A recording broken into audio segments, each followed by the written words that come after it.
হয়, কামপুৰত যি ডাবল মাৰ্ডাৰ সংঘটিত হৈছে, ইয়াৰে যি ভাস্কৰ নাথৰ ঘৰ চিপাঝাৰৰ কটাহী ৰাইজঘাটত।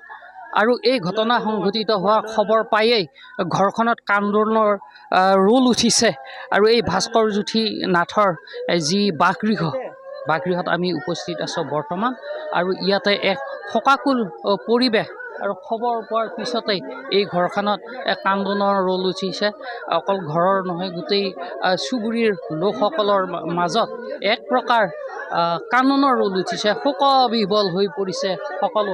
আমি পৰিৱেশ দেখুৱাইছোঁ ইয়াৰ এক যিটো স্থিতি। এই ঘটনা সংঘটিত হোৱাৰ খবৰ পায়েই এই ঘৰখন হতাশাত ভাগি পৰিছে, শোকত ভাগি পৰিছে। ইয়াৰ স্থানীয় লোকসকলে এইদৰে দেখা গৈছে তেওঁলোক শোকত মৰ্মাহত হৈ পৰিছে।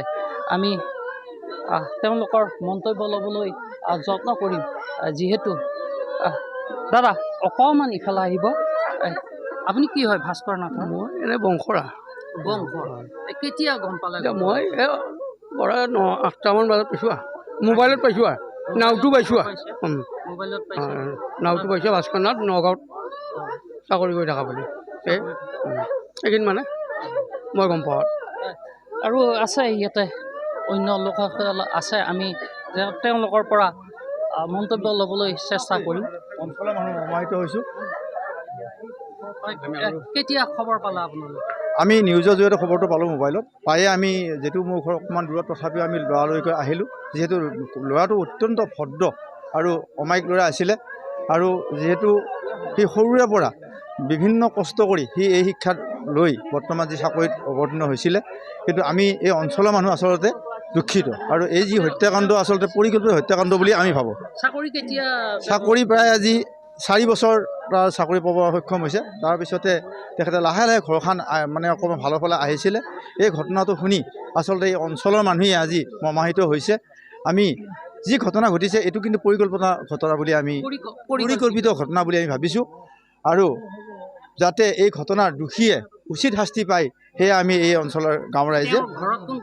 তেওঁৰ ঘৰত মাক, দেউতাক, ককায়েক, বৌয়েক আৰু ভতিজা আৰু তেওঁ খুৰাক আৰু অঞ্চলৰ মানুহে তাক বহুতে ভাল পাইছিলে। বহুত ভদ্ৰ ভাল ল'ৰা। আহিলে তেখেতে সৰু ডাঙৰ কোনো নাই, সকলোৰ লগত সুন্দৰভাৱে কথা পাতে।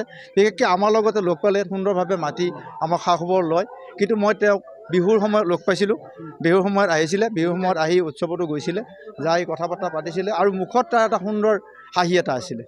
আৰু ক'বলৈ ভাষা নাই, ইমানে আমি ক'বলৈ। হয়, নিশ্চয় স্থানীয় লোকসকলে এইদৰে বৰ্ণনা কৰিছে। ভাস্কৰ নাথ এগৰাকী অমায়িক ব্যক্তি আছিল। 4 বছৰ হৈছিল চাকৰি কৰিবলৈ, আৰু তেওঁ বিহুত আহি গৈছে। কিন্তু কথা হ'ল, যিটো ডাবল মাৰ্ডাৰ কাণ্ড সংঘটিত হ'ল, এইটো সম্পূৰ্ণ পৰিকল্পিত আখ্যা দিছে ইয়াৰ চুবুৰীয়া লোকে। এয়াই চিপাঝাৰৰ ভাস্কৰ নাথৰ ঘৰৰ পৰা এক পৰিৱেশ আমি ND24 দৰ্শকসকলক দেখুৱাইছোঁ।